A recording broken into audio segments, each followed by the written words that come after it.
In the next 35 years, we'll have to produce more food than all of the world's production combined over the last 2000. So, what will the farms of the future look like?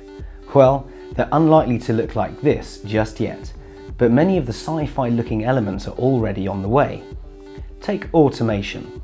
These concept robots are being designed to autonomously scout, sense and treat invasive pests and pathogens with micro amounts of herbicide or pesticide, vastly reducing the costs and environmental impacts associated with these chemicals.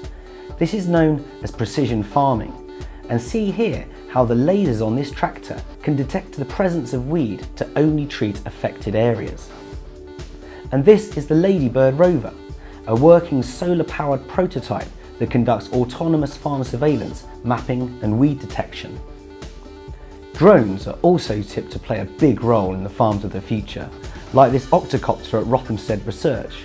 This BBSRC funded demonstrator technology could help the farmers of the future measure growth and biomass and detect stresses to crops from pathogens or lacks of nutrients or water. Other researchers are already using them for surveillance, sowing seeds and even to find or herd farm animals, as you can see here. Vehicles like these utilise the latest advanced sensors, and the farms of the future will be packed with them. Multi and hyperspectral cameras, for example, can see problems that the human eye just can't and want 24 hours a day, feeding data back to shared cloud services for analysis and action. And it doesn't have to cost a fortune. Even now, a lot of this data can be gathered, calculated or uploaded by smartphone upgrades and apps, meaning the benefits can be cost effective and realised quickly in developing countries too.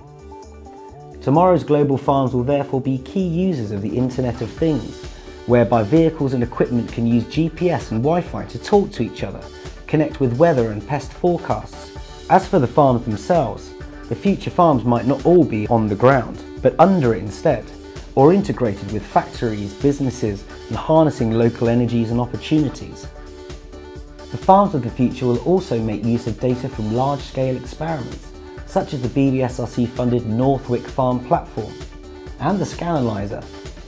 Then there is the National Plant Phenomics Centre, also funded by BBSRC. To feed the planet in an increasingly globalised food system and in the face of climate change and extreme weather, we'll need elements of all this amazing technology and more. BBSRC funded researchers are working with partners and collaborators across the world to realise this vision.